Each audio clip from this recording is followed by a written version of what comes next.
The arrival of the 20th century brought flourishing immigration to the United States.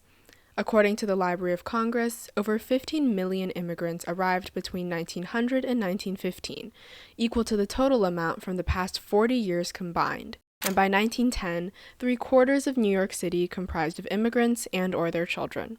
Most of these immigrants were from Southern or Eastern Europe, but several were from Russia and East and South Asia as well. A primary push factor was poor economic conditions in the immigrants' home countries. For instance, India was occupied by the British during the late 19th century, resulting in the mandated cultivation of cash crops, according to Pachari. The resulting lack of subsistence farming and food for families caused famine and severe poverty, leading to young men emigrating abroad to find supplementary work. Additionally, escape from religious oppression was another large reason for emigration. As put by the Library of Congress, the Jewish of Eastern Europe living under Russian Tsars faced consistent oppression for their beliefs, facing attacks from their fellow civilians and the state, being confined to live in their designated small villages with little means to make an income, and being subject to the eventual massacres known as pogroms that would occur after the Jewish were blamed for the assassination of the Tsar in the 1880s. Around 3 million Jews from Eastern Europe arrived in the United States during the turn of the 20th century. Unlike many of their Asian immigrant counterparts who came looking for work in hopes to one day return to their home country, those from Eastern Europe intended to stay in America for good, resulting in strikingly low rates of return migration. The most prominent pull factor that drew immigrants to the United States was economic opportunity, according to the National Museum of American History. For instance, according to the Library of Congress, the Japanese used their knowledge of, quote, labor-intensive growing methods of their homeland to develop several successful agricultural businesses. Their combined control of over 450,000 acres of Californian land contributed to 10% of the area's crop revenue, fueling economic development. However, the 1800s and early 1900s were also steep deep in what was known as the American isolationism movement. Upholding the belief that the United States should maintain a position of neutrality and avoid involvement with foreign affairs that, quote, did not serve American interests but instead deflected attention from domestic issues, as said by Newark University, isolationism was only further emphasized during the beginnings of World War I. Echoing these sentiments was the Immigration Restriction League, who, according to Harvard University, saw immigrants, particularly those from Italy and Eastern Europe, as the cause for increased urban plight and the lack of collective American values. Combined with many members' beliefs in the pseudoscience of eugenics, the group laid the baseline for the restrictions later down the line. This all came to a head in 1917, when Congress passed the, quote, first widely restrictive immigration law, according to the United States Office of the Historian. The Immigration Act of 1917 introduced 3 primary policies, the first being reading comprehension test for immigrants over the age of 16.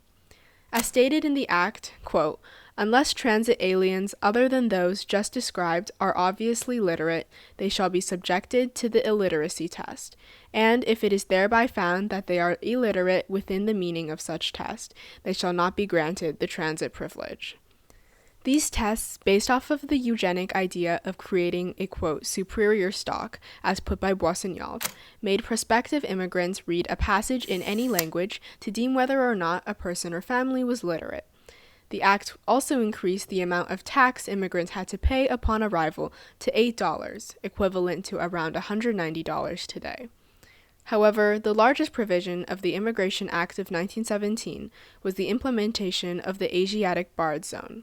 According to the United States Office of the Historian, the Asiatic Barred Zone excluded entry into the United States for those born in most of East and South Asia and the Middle East, including modern-day India, Indonesia, parts of Russia, Malaysia, Saudi Arabia, Afghanistan, and the Polynesian Islands, among others. China, Japan, and the Philippines were excluded from the barred zone due to the pre-established Chinese Exclusion Act and Gentleman's Agreement, which already restricted immigration from China and Japan. The Philippines at the time was under American occupation, justifying its exemption. According to ThoughtCo, only 110,000 new immigrants entered in the United States in 1918, compared to the over 1.2 million in 1913. While the passing of the act was unjust, it was not surprising. Even before the rush of immigration, the Nativists and Know Nothing Party began to gain prominence in the American political sphere.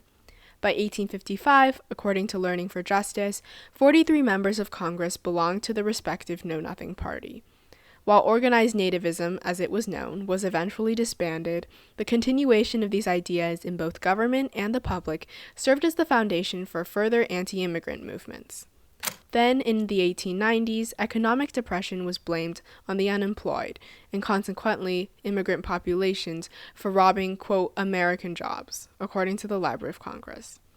Additionally, the rising popularity of social Darwinism and eugenics, which saw immigrants as inherently and biologically inferior, combined with intolerance for immigrants' unique way of life, further heightened sentiments against immigrants.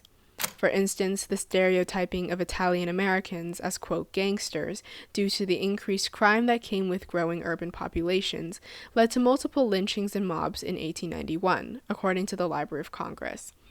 As the establishment of, quote, the American way became more prominent at the beginning of World War I, the social disconnect between the populations only grew.